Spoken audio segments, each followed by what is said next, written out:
You ask Tiger to solve. This deals with linear equations with one unknown. The final result is z equals 1. Let's solve it step by step. Simplify the expression. Expand the parentheses.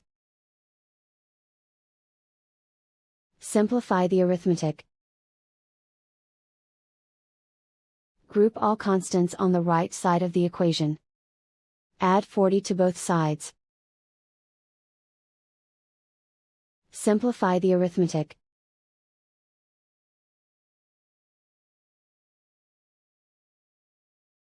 Isolate the z. Divide both sides by 8.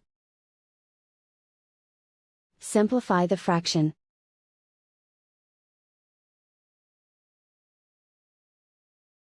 And so the final result is z equals 1.